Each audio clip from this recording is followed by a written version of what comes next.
To give this a little bit more context as well, we can talk about communication breakdowns.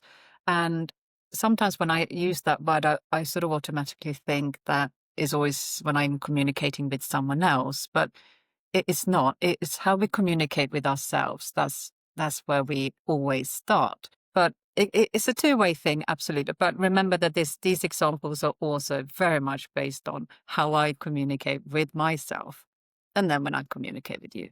So I've noticed there's like three quite clear reasons why we have communication breakdowns. And this goes for when I speak to myself, but also others, as I said. Number one is that we don't speak long enough sentences because we tend to simplify things.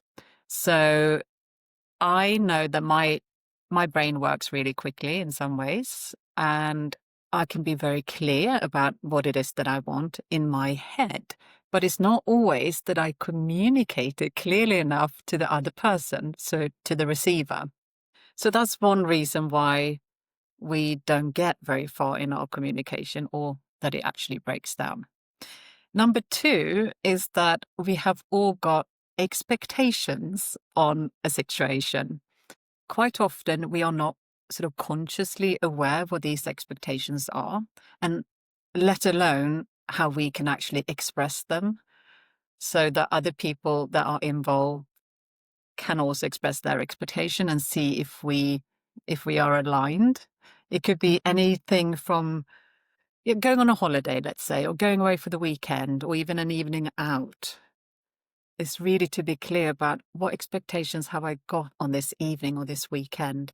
And if there's like 4 of you in a family, it's guaranteed that all 4 of you will have different expectations, especially when, well, actually, whether we have small children or teenagers like I have, Yeah. every one of you have got an idea in your head or body of what you expect from this weekend. And that is a really, really difficult thing to be able to communicate sometimes. So that could be a really helpful thing of like, before you go, just sit down and say, okay, what do I really want out of this weekend? Like, oh, I need to have a really good night's sleep.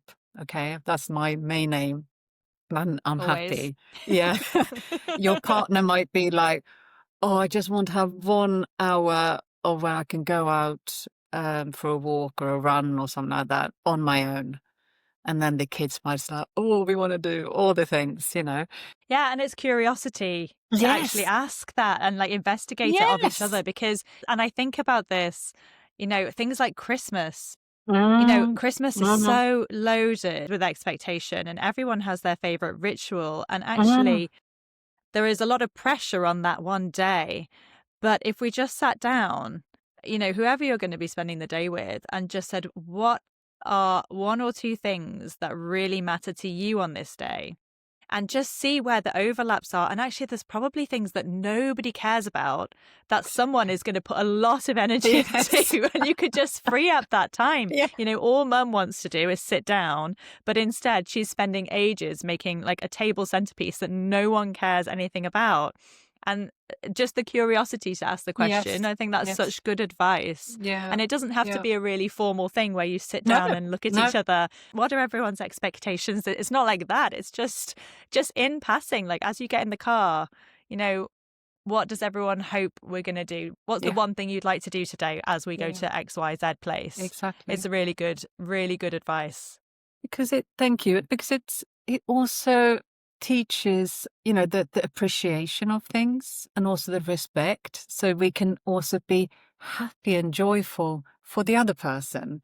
Yeah. So let's say if one child wants to go to the library and the other one wants to go down to the seafront or something like that. But to be able to perhaps do both for a little bit and really for them to experience that, oh, my little sister really enjoyed the library and I can see how happy my brother was down by the seafront. And then that will also become that shared experience that we can then make memories and talk about Yeah. further on instead of having a communication breakdown because we haven't sort of been curious. We hadn't made it clear of what the expectations were. The third one I tend to sort of joke a little bit about, but it is about assumption. We tend to assume that we know what's going on with another person, um, or that we assume that they should know what we're thinking or what we need at any given time without even having to explain ourselves. And this is when I wish I was a mind reader.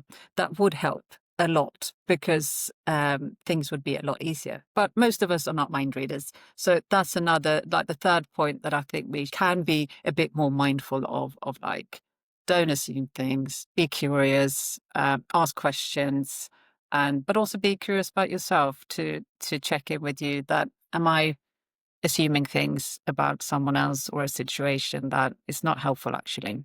Yeah. Yeah, 3 really, really beautiful pieces of advice. And it's so interesting because actually we are not taught how to communicate with each other. And it's at the heart of everything, isn't it?